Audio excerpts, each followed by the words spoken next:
forward to your continued support of the work that we do. I yield back. Thank you, Secretary Noem.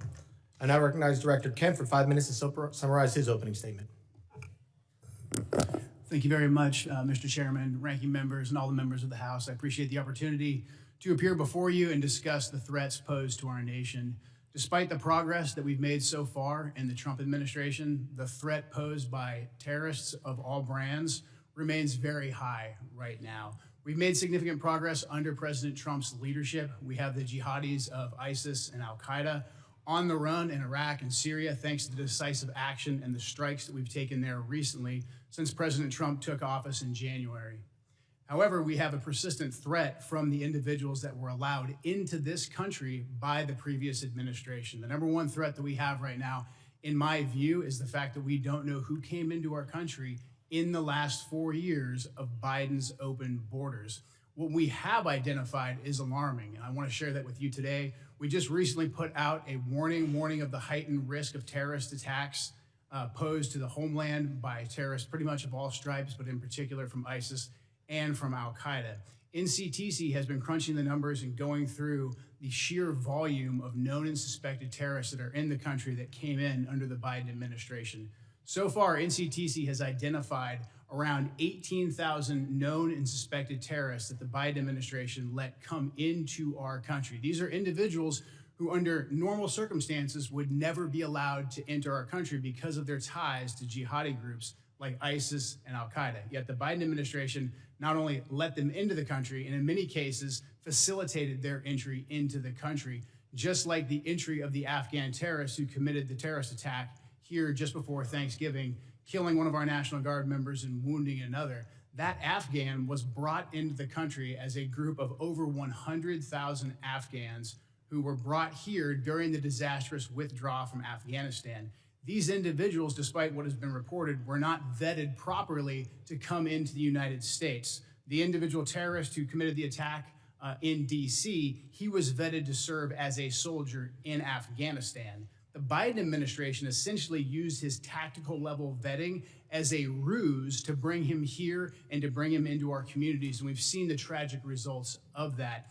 Now, that Afghan, that attacker, that terrorist is just one of 88,000. We've identified 2,000 of that group of 88,000 who have ties to terrorist organizations. We're working right now hand in hand with DHS and with the FBI to run down this 2,000, the Afghans who came here under Allies Welcome who have ties to terrorist organizations, and additionally the other 16,000 individuals with ties to terrorist organizations that Biden let into our country.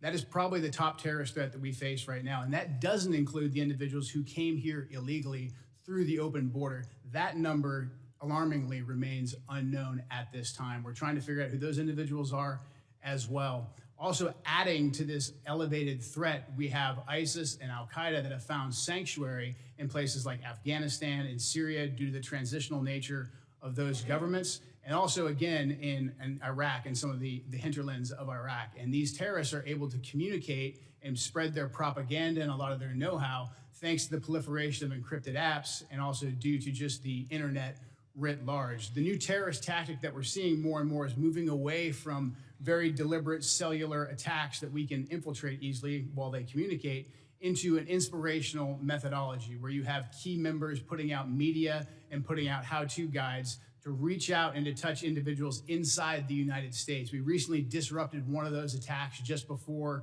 Halloween, thanks to the work of the FBI with support from really the entire U.S. intelligence community and the Joint Terrorism Task Force model in Michigan. That plot touched multiple states and had ties to ISIS inside Iraq and Syria.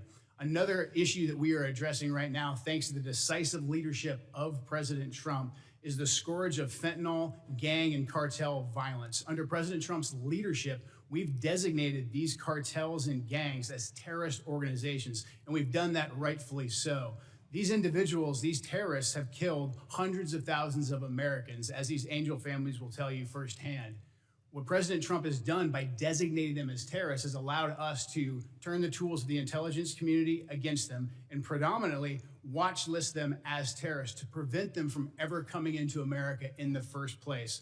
To date, we've added about 35,000 of these narco-terrorists to our terrorist watch list, and we've stopped just around 6,000 of these terrorists from ever entering our country, from setting foot inside of America, so they can no longer kill Americans with impunity. These are just some of the issues that we're covering 24/7, 365 at the National Counterterrorism Center, and I look forward to discussing more with you all today. Thank you. Thank you, Director Kent. And now recognize Director Glasheen for 5 minutes to summarize his opening statement.